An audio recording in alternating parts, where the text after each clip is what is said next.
মেসিকে নিয়ে যুবভারতী ক্রীড়াঙ্গনে যেটা হলো সেটা দুর্ভাগ্যজনক, লজ্জাজনক এবং অত্যন্ত কুরুচিকর। কিছু লোকের হ্যাংলামির জন্য এরকম একটা লজ্জাজনক পরিস্থিতি কলকাতার উপর হলো।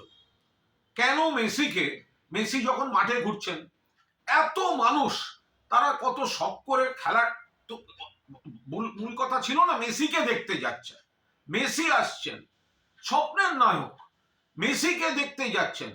তো মাঠের মধ্যে যখন মেসি ঘুরছেন, তো বাকিরা মেসিকে একটু সামলে শুধু তার নিজস্ব দেহরক্ষী দিয়ে একটু ভিড় থেকে আগে মানুষের দিকে তাকিয়ে হাত নাড়তেন। তারা যারা এই এত দামি টিকিট কেটে দেখতে এসছেন তারা দু চোখ ভরে দেখতেন।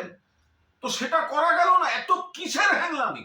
এই কয়েকজনের যে আধিক্যতা দেখছি, এটা কিসের? এটা মেসি দেখা না নিজেকে জাহির করা? এটা কি হ্যাংলামি হলো?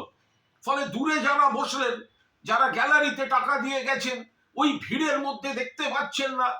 কোনো পরিকল্পনার মা বাবা নেই। এই আয়োজক এটা হচ্ছে নাকি? শুধু টাকা, শুধু ব্যবসা। আর যে ক্রীড়া প্রেমীরা এখানে গেলেন, পুরো যুবভারতী ভরিয়ে, অনেক বড় ডার্বিতেও এত লোক হয় না। সে মানুষগুলো কিন্তু সকালে গেছে শুধুমাত্র মেসিকে দেখবে বলে। মনে রাখবেন 2011 খেলা হয়েছিল, মেসি খেলেছিল আর্জেন্টিনা ভেনেজুয়েলা। আমি আর আমার এক সহকর্মী তখন চ্যানেলের প্রসেনজিৎ বক্সি, আমরা কর্নার ফ্ল্যাগে পাশে বসে খেলা দেখছিলাম অ্যাস্ট্রোটার্ফের উপর। আমাদের 12 ফুটের মধ্যে মেসি দাঁড়িয়ে কর্নার নিলেন। গোটা যুবভারতী একটা সিস্টেমে চলেছিল। এটা কি? যারা মাঠের মধ্যে, একটা মানুষ গ্যালারিতে বসে সে কি দেখবে ওই ভিড়ের মধ্যে? কোনো পরিকল্পনা থাকবে না। মাননীয় মুখ্যমন্ত্রী পৌঁছবার আগেই মেসিকে বেরিয়ে যেতে হচ্ছে। জল ছুঁড়েছেন কিছু দর্শক, জল ছোড়াটা হয়তো অন্যায়, উচিত নয়, আলাদা। বাট তাদের ক্ষোভটা কি করে অস্বীকার করবো?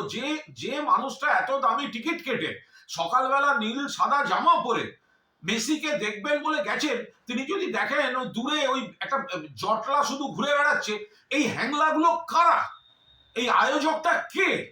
এরা শুধু ওই টাকা তুলে দামি করে নিজেদের টাকাটাকে সুরক্ষিত রেখে অন্য জায়গা থেকে স্টারদের এনে ঘুরিয়ে দেয়া, ইয়ার্কি মারার জায়গা পায়নি।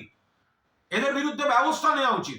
আমি এই ক্রীড়া প্রেমী যারা সাত সকালে যুবভারতীতে মেসিকে দেখতে গিয়ে বঞ্চিত হয়েছেন, তাদের আবেগ এবং ক্ষোভকে আরো ভালো ভালো খবর দেখতে সাবস্ক্রাইব করুন বাংলা হান্টের ইউটিউব চ্যানেল।